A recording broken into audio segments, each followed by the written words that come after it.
Hey,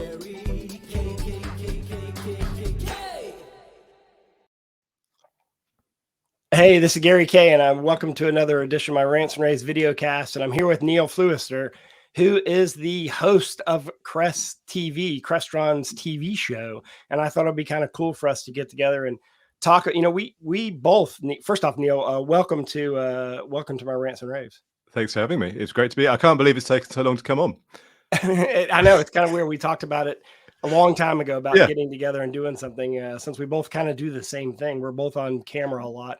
And, you know, we're both in our home offices and you thought it would be a great idea that if we kind of shared what we do when we're not in a studio, where we don't have like the highest quality equipment, like how we amped up our home systems to look good, because we're on, you know, and a lot of people have the capability of doing what we're doing now, like with LinkedIn Live, and of course with Facebook and Instagram, you could do live stuff. And it's interesting because I don't know if you saw Apple's announcement last week of the new MacBook Pros, but they did that whole announcement using an iPhone 15 Pro, and it blew everyone away. They showed the behind the scenes of how they shot it. And now they're using iPhones. And in fact, I do that when I travel. What do you use, Neil? I'm an Android guy, unfortunately, or fortunately. So I've got a Pixel. I love the Pixel, actually. I was a Samsung Galaxy forever, and I decided to leave the flock and try a Google Pixel, and I'm really liking it so far. Actually, it's from a content point of view. That's their claim to fame, is the camera, right? And yeah. No, totally. And again, they use DJI wireless mics with it, or rather USB port. I was talking to Josh Blaylock at Jabra the other day actually about that, and love the capabilities of that. Sticking on a gimbal, and you've got a kind of mobile rig there and then. Yeah, and when you guys running around shows with like gimbaled cell phones and stuff. You call them cell phones. We call them mobile phones here. Yeah. Well, we use iPhones because we just think the camera is awesome, but also it has some other app capability that makes our job a little easier. Because if you think about it from our perspective, when we're shooting, say, 500 videos in a day, we have to have a way to get them up online quickly, and Android hasn't provided that capability as easy as Apple has. So that's big. But you know, I think we're using the same mic though, aren't we? Yes, I'm a big Shure fanboy. MV7, but I'm really can't wait for the new. I mean, I wanted an SM7. You look at anyone doing podcasting, and everyone's got an SM7. It's like the go-to mic. You then need the cloud lifter, and then you've got to have some kind of Focusrite, Scarlett, whatever, to get it into USB. So the fact they just brought out that new SM7DB, I'm like, oh, please. I'd be interested to see how it performs against the MV7 actually, and see how it sounds against that. But yeah, love Shure. Again, I think when you talk about home setups, audio is kind of number one. You kind of go from inbuilt speakers and mic in your laptop to then going to like a headset with like a boom and what have you, which is great, and actually gives you some great noise cancellation from like barking dogs and all the rest of it. But from a richness and that kind of lovely kind of radio presenter vibe, going to something like an MV7 or an SM7 is just another level to level up your content creation. Well, are you a gamer? Is that why you have that fancy chair? No, so this is the funny thing. So a big fan of Corsair and Elgato. I mean, they got the Stream Deck. I've got their key lights. I've got the acoustic panels. Yeah, same here. That's what I'm using. I mean, a big fan. And when Adam at Elgato said to me, he said, "Hey, do you want a chair?" I was like, "Yeah, sure." So I don't game at all. It's really bizarre. I've got this hardcore gaming chair. Well, I need to talk to Adam. He hasn't given me a chair. Adam Phillips, go and hook up Gary K if he's watching. All right, that's a shout out, Adam. I don't have your chair. I'll hook him chair. Up. Yeah, definitely. I mean, so lighting is my next thing. So I've got the key lights, but I've been playing around with this whole kind of. I see you've got some, just some sort of feature lights in the background. Yeah. I got a very good friend who works at Schnick Schnack Systems in Germany. They do like real hardcore LEDs, and she's promised to send me some LEDs. So this is just a bunch of just Amazon stuff at the moment. But I think lighting is definitely. It looks like you have a Sonos subwoofer in the back. Is that what that is? What this? Yeah. No, that's actually a Crestron. There's a Mercury there, and we should also mention. By the way, I work for Crestron. Yeah, like you actually. We have stock. Here it is. It's on the shelf here. Yeah, by the way, all of Crestron stock is at Neil's house. It's in my place here. Yeah, so drop shipping from Neil's house now. No, it's awesome. Again, I'm not going to plug Crestron too much because we're talking about content, but everything is now, I think, Most of the products, the Flex and all that kind of stuff is now ex stock in the warehouses, and even the control systems are now pretty short. There's a hashtag Crestron ready or Crestron now, I think we're going with. And it's really exciting that stuff's back in stock and shipping out the door again. So yeah, really excited about that. But yeah, I think that's all Crestron stuff. Yeah. Well, tell me about how often do you travel? Like, what do you do when you travel? Because, one of the problems I run into is I find that sometimes I'll actually forget when I join the hotel Wi-Fi to join the enhanced Wi-Fi. Yeah. Then I'm stuck with like crappy Wi-Fi. Like, do you find co-working spaces to broadcast from, or do you find that hotel Wi-Fi is good enough, or do you travel with a hotspot?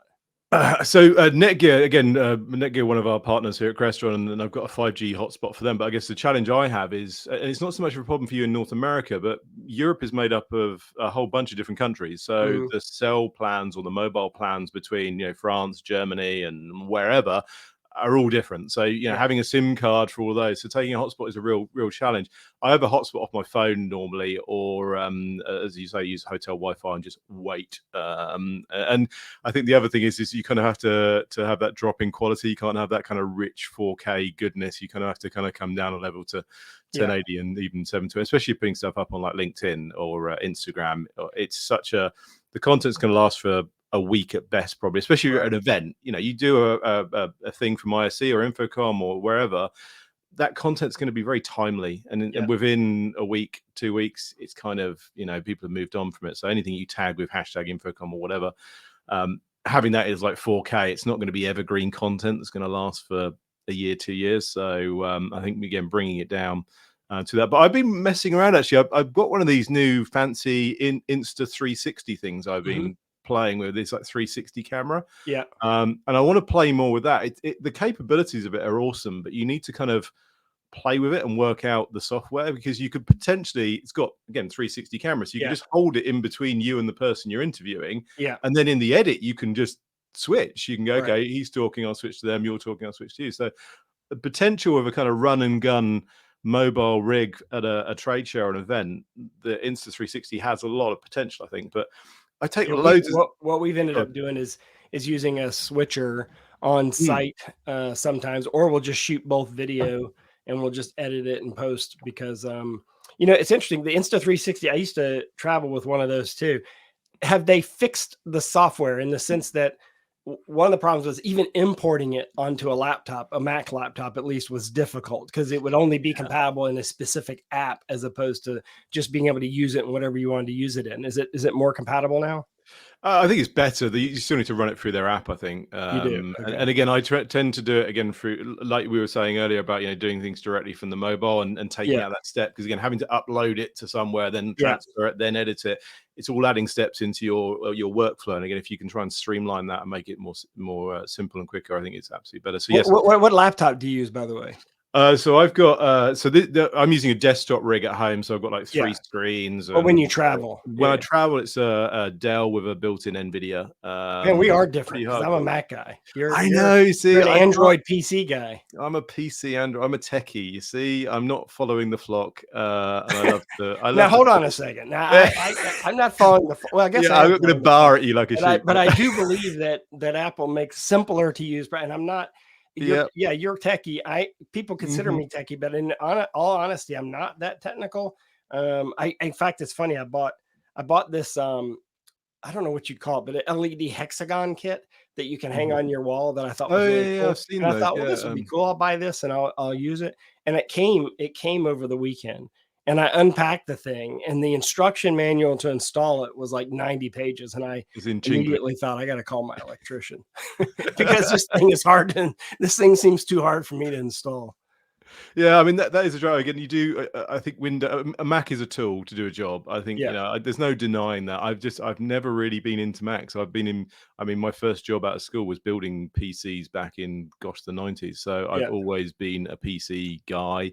And again, although I have this gamer chair, I've always been into building my own PCs and rigs and stuff. So yeah, I've always been a Bill Gates guy and a Windows guy. And again, the other thing I think is, I do a lot of stuff with things like OBS, the Open Broadcast Studio, and I do even so when I present for work, I don't tend to use PowerPoint. My presentations are in OBS, and I'll use like virtual green screens through like software and do some funky stuff like that.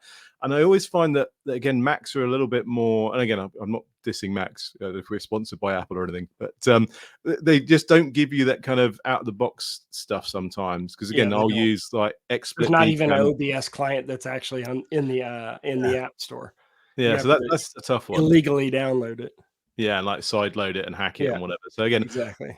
For me, I like that kind of stuff. So yes, that's why I'm a PC guy and an Android guy, because I like fiddling and breaking. But you could do it twice as quickly as me, I'm sure, because it's a tool to do a job.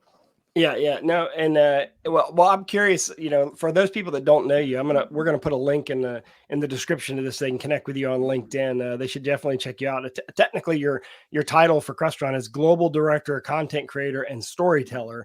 There you go. And I think your actual technical title is Global Director of Technology Alliances.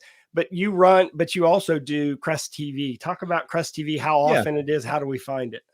Yeah, it's a bit of a sort of, I guess, would you call it a side hustle? I think the people in America would call it. It's just a hobby, to be honest. I mean, when lockdown happened in a previous role before I joined CresTVrants, we used to go out and present, to customers and partners. And you go to a Marriott and you bring them in, all the partners would come in and you do a presentation. We would do a roadmap session or a wow session about the new technology. And then when obviously lockdown happened and COVID happened, it was like, well, how do we talk to our customers? How do we there's always that idea of you can have the best products in the world, but if you don't have your customers' attention, they're never going to know. So you've got to go to where the attention is, and the attention is on LinkedIn, Instagram, Facebook, TikTok, or whatever it's called nowadays, and X. So you need to go to where they're going with the attention. So again, when I joined CresTVrants, one of the things was, okay, should we do this regular show? And I didn't want it to be a kind of product show of like, here are the latest CresTVrants X, Y, and Z. It was more around thought leadership and again, trying to add some value, because there is that concept of the thank you economy.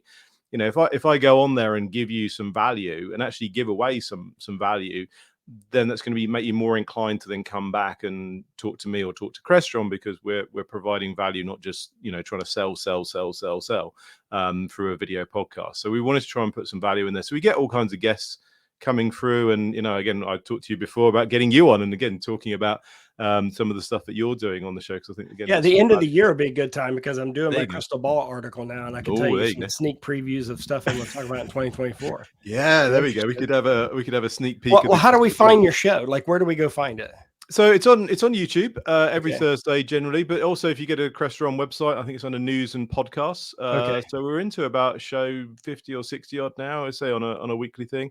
And really, again, it was around enhancing personal brand through things like LinkedIn and trying to just create some content. So I started doing some Tech Tuesday stuff. There was one that's gone really crazy last week. We put up around digital cameras versus optical zoom cameras and the difference, side-by-side comparison between those two. That's had over 12,000 impressions now on LinkedIn, which kind of blew me away. But again, it's just trying to provide that value and that, as you say, storytelling, and trying to bring some of these products to life, because you can create a video data sheet and go, it's got these ports, these connectors, these things, and that's great. But actually, you want to kind of see it and see the problem that it solves. What's the problem that the customer has, and then how can the product solve it? Because CresTVrants makes some amazing black boxes, but they're all hidden away, and it's the capabilities that they deliver, not the kind of. Well, that's what's the problem when you're a glue company, right? No one really cares. As long as the glue works, no one cares who where they got it from, right? So, absolutely. That's the only bad. Well, look, I'll be on your show. I'm honored. I think it'll be fun, and I think it'll be kind of fun to do something together at ISE. So let's plan on doing that, since we're both going to be in Barcelona in February for the ISE show. But in the meantime, check out Neil. Click on his name below, and you can connect with him on LinkedIn. That's Neil Fluester, which is Fluester. He's the Global Director of Technology Alliances at CresTVrants. His show is CresTV. And you can catch it at youtube.com/CresTVrants or at CresTVrants.com.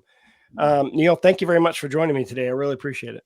Thank you for having me on. And thanks for the information. Appreciate it. Thanks for watching, everyone. You can see all of our video casts at rAVepubs.com. Have a great day.